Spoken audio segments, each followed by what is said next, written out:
Okay, welcome back to The Director. I've currently moved outside as my dad is playing Beatles music so loud I could get several copyright strikes. Hey!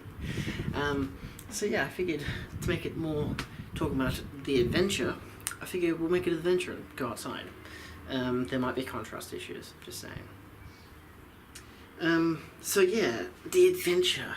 Bloody hell. So I made this for uni. Most of these films are school projects.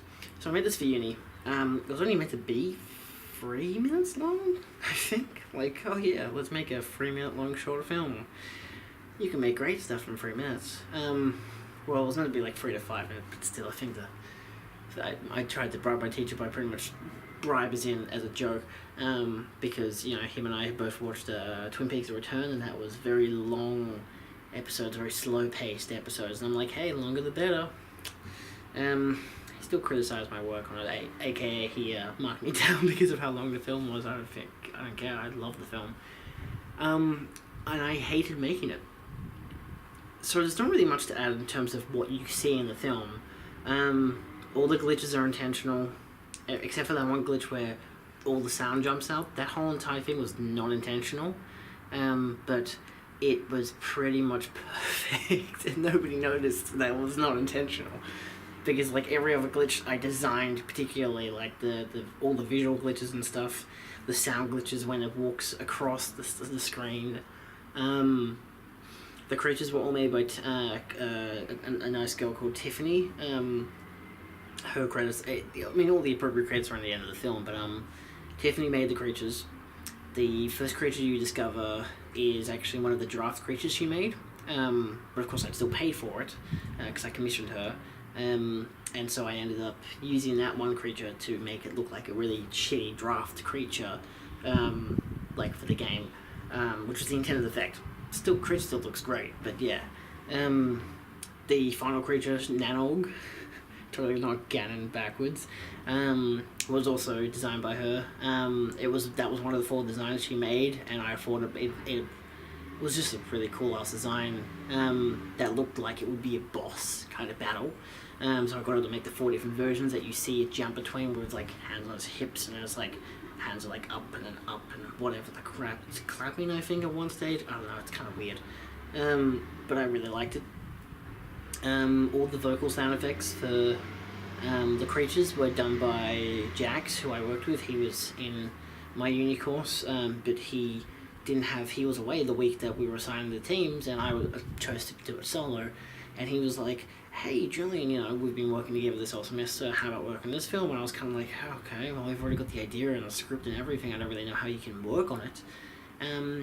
But he ended up being the cameraman, and he did the sound effects for the creatures, and he knew Tiffany, so he got in contact with Tiffany, and yeah, simple as that. I paid like $60 for like all those creatures, which I still find great because I had a job, you know, I still have a job. I'm like, fuck it, $60 as long as they look good. You know, I mean, they did. They were perfect. And so Jax definitely really helped out in this film. He was literally the cameraman. Even the first and the opening closing shot with me on top of my bed, obviously in my old house, that was my bed and everything. The idea of a guy who goes to sleep and wakes up, like in his dream, he's dreaming that he's in a poorly designed video game. And it was based on Zelda's Adventure, which the Game Grumps had played. So, and I was like, I watched that and I'm like, I want to make the film based on this as like an interpretation of it in some way. And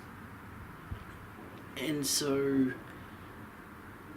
yeah, so he was standing on top of me, for those shots and stuff, and he did all the shots, and I mean, a lot of them are very static shots, which, again, I was criticized for my assignment, but I'm like, but it makes sense in a lot of the film, you know, because it's a video game, it's a side-scroller.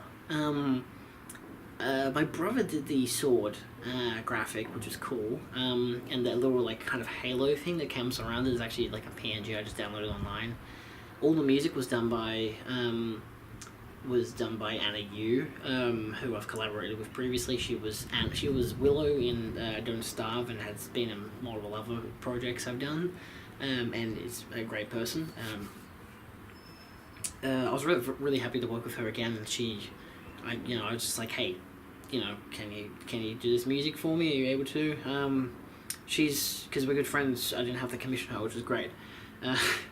Probably still would have, I don't know, but the music she makes is fantastic, and I knew she could make that style really well, so I just, she knew what I wanted, and she made what I wanted, and that was great. And what else was there? Okay, well, let's look at the production of it. So the script writing and the storyboarding was pretty much just basic shots. I knew all that in my head. It didn't really need to be written down. I worked a lot on the script. And originally, my friend, who was a friend of Anna's, Jasmine, who also went to our high school, because I knew Anna from high school, Jasmine was perfectly cast for Zelda. So the character that I ended up playing was meant to be her. And as mentioned in the film, my character, who obviously has been in this film and performed it, and then has this overlaying dialogue because of how poorly the audio turned out, which was inspired by one of the cuts of Blade Runner, because like the theatrical cut or something where like you got Deckard's like really monotoned, kind of just very monotoned, dialogue, narration that he didn't want to do, and that's the point of my character in that scene, because in that part of it, because he doesn't want to do this, but like he's like, fine, when do I get my paycheck? And every time there's a visual glitch, of course he jumps. He's talking to the people behind him, like not exactly like criticize them or whatever. And that part where it's like, Zelda isn't a girl's name or whatever, and then I make it sound like someone's talking to me, saying like, oh well, we tried casting a girl, but the mother wouldn't let us or whatever. I made it sound really weird and absurd and kind of disturbing. But that was based on a true story. It was because I'd cast Jasmine, and the day before we went to film, she couldn't make it because her mother wanted to be there, but she was sick. So, because of course, uni students filming with a girl who's in high school still didn't exactly look like the most appropriate picture, and I hadn't met her parents or anything, so, so I just added that into the improvised part of the script. So that just kind of added to the criticism of the film. So, like, the production of the film was a nightmare. The only easy parts were filming in my bedroom, because it was shooting on, the shot on my bed, and then the green screen thing, because I was against the door, and it was a bigger light. I'd never used a green screen before, like, properly. Like, I'd done it for the mindless show, but that was just for a gag. And this was like a whole pop-up green screen. And so that whole effect of me just being like this, originally it was meant to be me jumping off a table, and you'd get me falling down, like an actual physical falling down effect. But instead it just gives you this cheap, cheesy, me going like, oh my god, I'm falling, what is happening, And that was that, plus it was slowed down because I didn't exactly know the pacing I wanted for it. All the little shots behind it, like all the lines again I did myself, to make it look like it was falling. But all the like little squares that happen behind the character, like they look like the level designs that are all pixelated. That was shots that I'd taken at my work. Because originally I was meant to shoot around the corner from work in a big deserted area that had like big buildings around it and stuff. It looked great. It looked like shit, and it was perfect for the location. And that we couldn't end up doing that. Yes, there is a rubbish truck collecting rubbish. It's that time of the day. And so that really, really sucked. So I did these extra shots and got a lot of the audio there too, because we're next to big, because I work at the freezer section, like there were these big humming freezers, and it was perfect. You get all this manipulated audio, slow it down, make it look really sound messed up, fucking perfect. So that was that whole sequence. The rest, that was all the easy part. The hard part was everything else. We went down to a local shopping centre, and went behind the home centres, heads to garages and all that, and shot it there. And I went there like looking like this, but jeans and a t-shirt, shoes and everything, had all the equipment with us and everything. Got on the bus, got there, and then I put on my pajamas. And this is the part where people drive through every now and again. So you had people like being like, "Oh yeah, look, we're on camera." Obviously not realising that it wasn't filming and that the camera wasn't even on at certain parts. So I was like, wow, these people are idiots. didn't really matter. And so I was in my pajamas out in public, and I ended up, because again, we needed the appropriate amount of distance and everything, because you needed the hearts above us, which also Sam had drawn up. They were really poor PNGs because they were really small, which I thought was perfect. Blow it up, make it look like shit, perfect. Even like the kind of Commodore 64 effect, the bars on the front of the screen was actually suggested by my teacher. So I'm like, yeah, that's a great effect. It kind of hid kind of the realism of the details and made it look more like a video game, which really I really liked. But it was very windy that day, and look, it was a horrible day. Very windy, conveniently no rain or anything. I looked like shit. Everything was horrible. Like, you couldn't hear me from the distance, so all the audio of me talking, I'm actually talking, and so like I'm like, how do I fix this? So I'm like, I could just point to the different things and just like stop and point, like, hey, and like freeze frame it. But then that didn't work, because I'm like, no, because I'm gonna have to narrate over it, and I wanted to avoid narrating. Obviously I did that anyway, because it kind of just added to like, yeah, no, I need to narrate because that would just make it better. Better and worse at the same time. And so you couldn't hear me talk at all. So I'm like, I did multiple different takes of me just walking around being like, hey, what the hell's happening here, or this or that, and of course adding the glitches in allowed for like these weird time intervals where my character narrating would make commentary on the whole entire film. Kind of adding this layer of satire to it all. Yeah, and I really liked all the visual glitches I did. I loved the creatures and pretty much everything. Like, the film was, it's one of those things that's like horrible production and everything saved in the edit. Like, my film was saved by my editing, which I could say is a brag, but at the same time, I edited the fuck out of that film and saved the crap out of it. Like, unlike Don't Starve needed the editing to obviously be put together, but then also for the creatures. The creatures was the main editing and took a long time to do. But this was completely resurrecting the whole entire dead film that I could not reshoot. And the manipulation of the audio, the green screen shots, the stuff that the music and the creatures and everything that everyone else had helped me with, perfectly added to this film, and I absolutely loved the end result.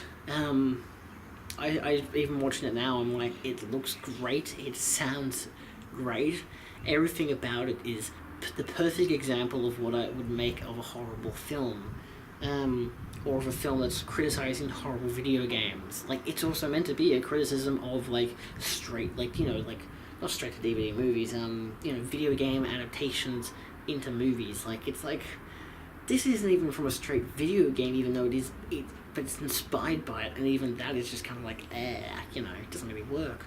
But that adds to the criticism and the humor of it all. Anna actually had stated after watching the film, saying that it was the best film I'd made, and I mean, it's a big ass compliment. I really like that. A lot of people really liked the film. Some people didn't get the commentary track to it. They thought like